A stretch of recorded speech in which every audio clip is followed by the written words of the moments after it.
As a child, I was fascinated with true crime stories and how the police concluded who the suspect was. This assignment gave me the opportunity that I needed to help provide knowledge to others.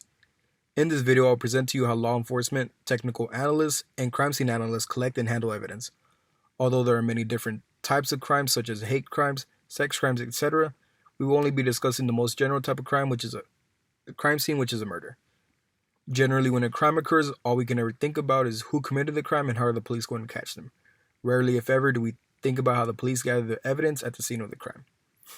Many people might think, why do I need to know how the evidence is obtained as long as the suspect is caught?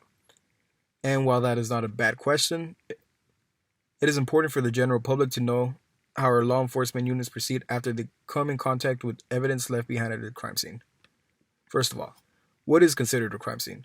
A crime scene is any location where a law must have been broken, whether the crime be a misdemeanor or felony. The purpose of investigating a crime scene is to help the victims acquire the justice they deserve. When a crime has been reported, the officer that has been assigned to the disturbance has to collect information from the dispatcher. These things can vary from the address of the crime, the type of call, and how many parties were involved in the disturbance. When the officer or detective is approaching the scene, they must have all 5 senses heightened, including smell, sight, and sound. Following approaching the scene, they must secure it from others to preserve all evidence that could have been left behind and to avoid contamination. Next, the officer or detective responding to the crime must take the accounts of anyone who may have been around at the time of the crime. All crime scenes contain little to lots of physical evidence that is critical to the investigation that will be conducted following the report of the crime. The evidence is collected by a unit called the Crime Scene Investigations with the help of local law enforcement. As located on the website of the Federal Bureau of Investigations, the following are things that are looked for in a crime scene: photographing evidence before removing it, determining if an object comes from the suspect or a victim, and if applicable, bedding should be handled carefully to avoid loss of hair or fibers. There are many different types of evidence in a crime scene. Digital evidence can be considered a victim's cell phone records, internet logs, emails, messages, or anything via the internet. Biological evidence can include things such as blood, urine, saliva, hair, or even bodily tissues. This type of evidence is usually the most common type of evidence found at a crime scene. Latent evidence consists of things such as handprints, footprints, fingerprints, or even partial prints. Partial prints are when there's a fingerprint or any other type of print that is not complete but is enough to run through an offender database. In murder cases, the most important evidence can be found at the scene of the murder where the murder was committed, whether it be a random murder, a crime of passion, or a burglary gone wrong.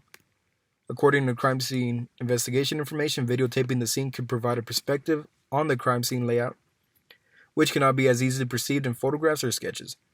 Once evidence has been photographed and taken down in the report, the responding officer will discuss with his colleagues the preliminary finding on the scene. Now that we've discussed what evidence in a crime scene are, let's talk about how the evidence is collected. Once the detective examines the scene and calls the proper personnel such as crime scene analysts and certified specialists, evidence such as floor surfaces will be vacuumed and the contents will be taken to a forensic analyst's office. The analyst will collect large items such as clothing and place them in separate paper bags. Officers and analysts must keep an accurate evidence log. One person should collect and bag the items while another person labels the bags and records the items in the log. And in the case that a vehicle is the crime scene, analysts will collect all possible known fiber samples from the vehicle. These may be obtained from the carpet, door panels, headliner, seats, floor mats, or even the trunk. Latent prints are collected in a multitude of ways, but one of the main ways it is collected is by putting a powder on top of a surface and lightly dusting it off to see if there are any imprints of a fingerprint. Footprints are naturally found on the ground, whether it be mud, dirt, blood, or anything else. Footprints are a great indicator of how much the suspect weighs and which foot is the dominant foot. This can be told by how much pressure must be put on each foot and whether or not the suspect was hesitant. Where does the evidence go?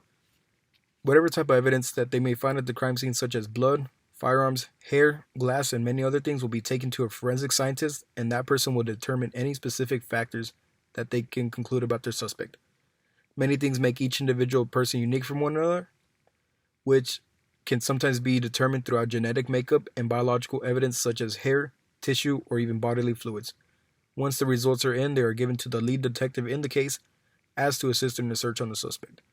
Lastly, let's take a look at the chain of command for evidence. The chain of custody for evidence is a record of each individual who had any physical possession of the evidence. Each person must write their name, ID number if applicable, and their title down for the chain log. Documentation is crucial when maintaining the integrity of the chain of custody. During laboratory analysis, if it is revealed that the evidence was compromised, it will become crucial to see who could have handled the evidence. Furthermore, the evidence needs to establish a chain of custody so that it can be used in the trial to convict the accused. There are many factors that go into preserving crime scenes and serving justice to the victims and their families. With technology getting better on a daily basis, it is up to one's imagination as to how much easier it will be to catch suspects in the distant future. Hopefully by now you have a basic perception of the different types of evidence and how those are handled in a proper manner to help bring closure to families.